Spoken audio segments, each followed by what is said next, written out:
ನಮ್ಮ ಕರ್ನಾಟಕ ಸರ್ಕಾರ ತಕ್ಷಣಕ್ಕೆ ಈ ಕಾವೇರಿ ವಾಟರ್ ಮ್ಯಾನೇಜ್ಮೆಂಟ್ ಅಥಾರಿಟಿ ಇರ್ಬೋದು, ಕಾವೇರಿ ವಾಟರ್ ರೆಗ್ಯುಲೇಷನ್ ಕಮಿಟಿ ಇರ್ಬೋದು, ಇದಕ್ಕೆ ಮೇಲ್ಮನವಿಯನ್ನು ಸಲ್ಲಿಸಬೇಕು. ಯಾಕೆಂತಂದರೆ ನಮ್ಮ ಕರ್ನಾಟಕದಲ್ಲಿರುವಂತಹ ಯಾವುದೇ ದೊಡ್ಡ ಸಣ್ಣ ಅಣೆಕಟ್ಟುಗಳು ಭರ್ತಿಯಾಗಿಲ್ಲ. ಕಬಿನಿಗೆ ಸ್ವಲ್ಪ ನೀರು ಕೇರಳದಲ್ಲಿ ಚೆನ್ನಾಗಿ ಮಳೆ ಆಗಿರೋದ್ರಿಂದ ಹರಿದು ಬರ್ತಾ ಇರೋದು ಬಿಟ್ಟರೆ ಹಾರಂಗಿನೂ ತುಂಬಿಲ್ಲ, ಹೇಮಾವತಿನೂ ತುಂಬಿಲ್ಲ, ಕಣ್ವನೂ ತುಂಬಿಲ್ಲ, ಕಾವೇರಿನೂ ನಮ್ಮ KRS ತುಂಬಿಲ್ಲ. ಕಾವೇರಿಯ ಯಾವ ಉಪನದಿಗಳು ಕೂಡ ಉಕ್ಕಿ ಹರಿತಾ ಇಲ್ಲ. ಕಾವೇರಿ ಕರ್ನಾಟಕದ ಜೀವನಾಡಿ. ಬೆಂಗಳೂರು ಉಸಿರಾಡುವಂಥದ್ದೇ ಕಾವೇರಿಯಿಂದಾಗಿ. ನಮ್ಮ ಮೊದಲನೇ ಆದ್ಯತೆ ಕುಡಿಯುವ ನೀರನ್ನ ಕೊಡೋದಾಗಿದೆ.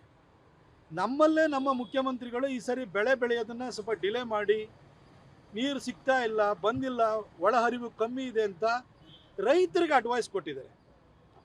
ನೀವು ರೈತರಿಗೆ ಅಡ್ವೈಸ್ ಕೊಟ್ಟಂಥ ಮುಖ್ಯಮಂತ್ರಿ ಕಾವೇರಿ ವಾಟರ್ ಮ್ಯಾನೇಜ್ಮೆಂಟ್ ಅಥಾರಿಟಿ ಹತ್ರ ಈ ವಿಷಯವನ್ನು ತೆರೆದಿಡೋದಕ್ಕೆ ಏನಾಗಿದೆ?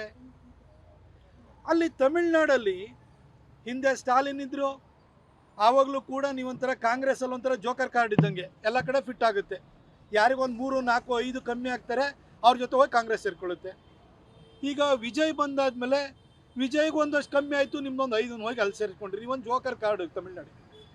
ಆದರೆ ಕರ್ನಾಟಕ ಕಾಂಗ್ರೆಸ್ ಪಾಲಿಗೆ ಕಾಮಧೇನು ಆಗೋಗ್ಬಿಟ್ಟಿದೆ. ನಿಮ್ಮ ಕೇಂದ್ರದ ನಾಯಕರ ಎಲ್ಲ ಆಸೆ ಆಕಾಂಕ್ಷೆಗಳನ್ನು ಈಡೇರಿಸೋದು ಕರ್ನಾಟಕ.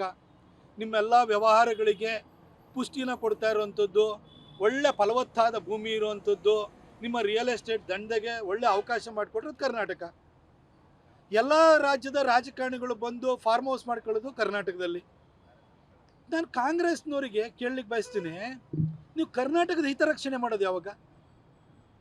ತಮಿಳ್ನಾಡವರು ಈ ರೀತಿ ಪದೇ ಪದೇ ಖ್ಯಾತೆ ತೆಗೆಯುವಂಥದ್ದು, ಅವರಿಗೆ ನೀರು ಬಿಡಿ ಅಂತ ಹೇಳೋವಂಥದ್ದು. ನಮ್ಮ KRSಗಿಂತ ಮೆಟ್ಟೂರು ಡ್ಯಾಮು ದೊಡ್ಡದು. KRS ತುಂಬಿದರೆ ನಾವು ಬಿಡ್ಬೋದು. ಆಮೇಲೆ KRSಯಿಂದ ಕುಡಿಯುವ ನೀರು ನಮಗೆ ತಿಂಗಳಿಗೆ ಕನಿಷ್ಠ ಅಂತಂದರೆ 3.5 TMC ಕುಡಿಯುವ ನೀರು ಬೇಕು ನಮಗೆ. ಜನ ಉಸಿರಾಡಿದ್ರೆ ತಾನೇ, ಬದುಕಿದ್ರೆ ತಾನೇ ಮುಂದಿಂದು. ನಾವೆಲ್ಲರೂ ಕೂಡ ಅಕ್ಕಿನೋ ಇನ್ನೇನೋ ನಮಗೆ ಶಾಟ್ಗೆ ಕೊಡಿಸೋದು, ಈ ಥರದ್ದೆಲ್ಲ ರಾಜಕಾರಣವನ್ನು ಮಾಡ್ತಾಯಿದ್ದಾರೆ.